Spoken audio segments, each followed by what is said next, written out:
Apakah gereja itu? Gereja adalah lembaga ilahi yang didirikan oleh Yesus Kristus dan di atas dasar Yesus Kristus. Matius 16 ayat 18, 1 Korintus 3 ayat 11.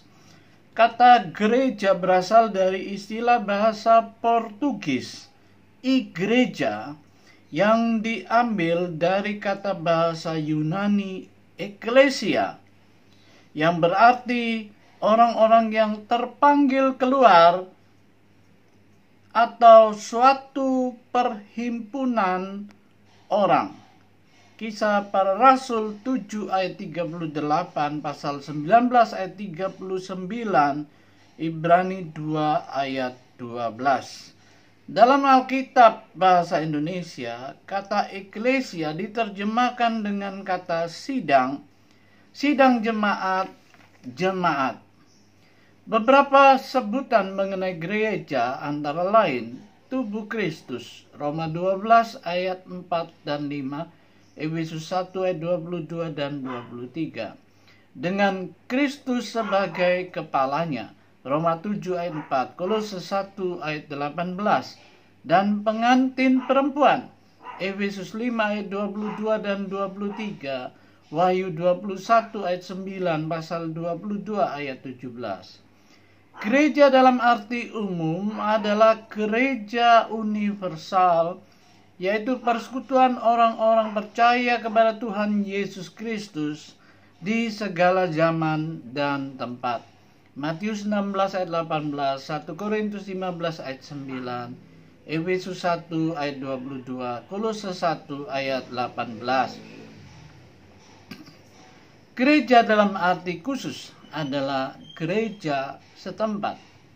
Dalam Perjanjian Baru, gereja setempat adalah persekutuan setempat yang terbentuk dari orang-orang yang percaya dan mengakui Yesus sebagai Tuhan dan Juru Selamat, yang sudah dibaptiskan dan yang telah mengikat diri dalam suatu organisasi rohani untuk melayani Tuhan dan sesama manusia.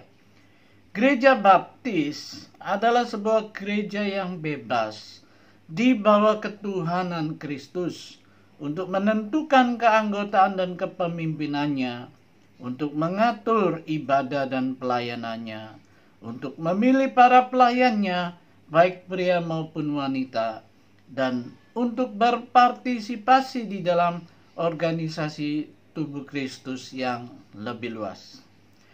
Fungsi gereja adalah untuk pertama berbakti dan bersekutu atau koinonia. Suatu pengalaman rohani ketika manusia menyadari kehadiran Roh Allah, mengakui kesucian Allah dan keagungannya, dan mempercayakan diri kepada pimpinannya dalam kasih dan ketaatan kepadanya. Matius 6 ayat 10, Yohanes 4 ayat 23 dan 24, Kisah Para Rasul 2 ayat 42 sampai dengan 47, Roma 15 ayat 6, Ibrani 10 ayat 24 dan 25. Oleh karena itu, gereja baptis adalah gereja yang bebas dalam mengatur pola ibadahnya secara kreatif dan mengutamakan partisipasi jemaat.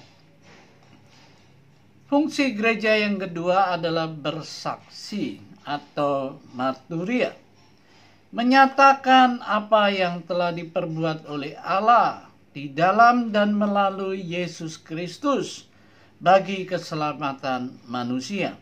Matius 28 ayat 19 dan 20, Kisah Para Rasul 1 ayat 8, pasal 2, pasal 8 ayat 35. Fungsi gereja yang ketiga adalah mendidik atau didake, yaitu memimpin orang kepada pengetahuan dan penerimaan akan iman serta kehidupan Kristen. Melatih anggota-anggota gereja dalam melaksanakan tugas dan pelayanan di gereja, dan mengarahkan mereka kepada pekerjaan dan kehidupan Kristen yang berkelimpahan. Matius 28 ayat 19 dan 20, Yohanes 8 ayat 32, Kisah Para Rasul 2 ayat 42, Kolose 2 ayat 7, 2 Timotius 2 ayat 2, pasal 3 ayat 10. Dan fungsi gereja yang keempat atau terakhir adalah melayani atau diakonia, yaitu suatu usaha perorangan maupun gereja untuk memenuhi kebutuhan manusia secara rohani dan jasmani. Matius 20 ayat 26 sampai 28, pasal 25 ayat 42 sampai 46, Kisah Para Rasul 2 ayat 42 sampai 44, dan pasal 6 ayat 7. Upacara agung gereja adalah dua upacara yang diperintahkan Tuhan Yesus untuk dilaksanakan oleh gerejanya. Dua upacara itu adalah pembaptisan dan perjamuan Tuhan. Kedua upacara itu adalah lambang semata-mata. Pembaptisan adalah upacara yang dilakukan oleh gereja bagi orang-orang yang telah diselamatkan. Dijalankan dengan cara diselamkan ke dalam air yang melambangkan kematian dan penguburan orang itu terhadap dosa dan kebangkitannya kepada hidup baru dalam Kristus. Roma 6 ayat 3 sampai 6 dan Kolose 2 ayat 12. Perjamuan Tuhan adalah upacara yang dilaksanakan oleh gereja untuk memperingati pengorbanan dan penderitaan Tuhan Yesus Kristus dengan cara memecahkan dan makan roti yang melambangkan tubuh Kristus dan minum anggur yang melambangkan darah Kristus sebagai meterai perjanjian baru. Matius 26 ayat 17 sampai dengan 29, 1 Korintus 11 ayat 17 sampai dengan 34. Dalam pemerintahannya, gereja baptis adalah sebuah gereja kongregasional, yaitu gereja setempat yang menjunjung tinggi hak suara setiap anggotanya, mengatur diri sendiri, memajukan diri sendiri, dan membiayai diri sendiri. Dalam hubungannya dengan gereja lain, gereja baptis berpegang pada otonomi gereja setempat, yaitu gereja setempat yang berhak dan bertanggung jawab untuk mengatur dirinya sendiri di bawah ketuhanan Yesus Kristus. Berdasarkan perjanjian baru, gereja baptis mengakui dua jabatan gereja, yaitu pendeta dan diakon. Pendeta adalah sebutan umum yang mencakup istilah-istilah perjanjian baru untuk jabatan gembala atau poimen, penilik jemaat atau episkopos, dan penatua jemaat atau presbyteros.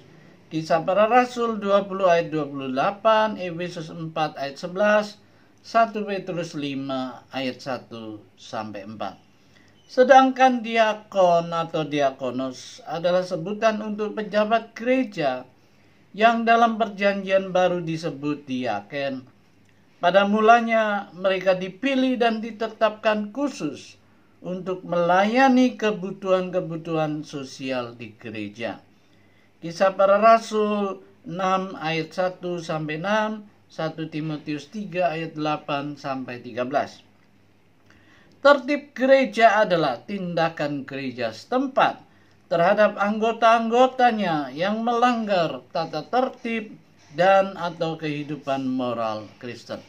Tujuan utama tertib gereja ialah untuk memulihkan atau menyadarkan orang yang bersangkutan demi persekutuan yang terbaik di dalam gereja. Matius 18 ayat 5 sampai 20, 1 Korintus 5 ayat 1 sampai 13, 2 Korintus 2 ayat 5 sampai 11, Galatia 6 ayat 1 sampai 3. Walaupun gereja-gereja baptis bersifat otonom dan berpemerintahan kongregasional, namun mereka dengan sukarela bekerja sama satu sama lain dalam wadah keluarga besar umat baptis Indonesia.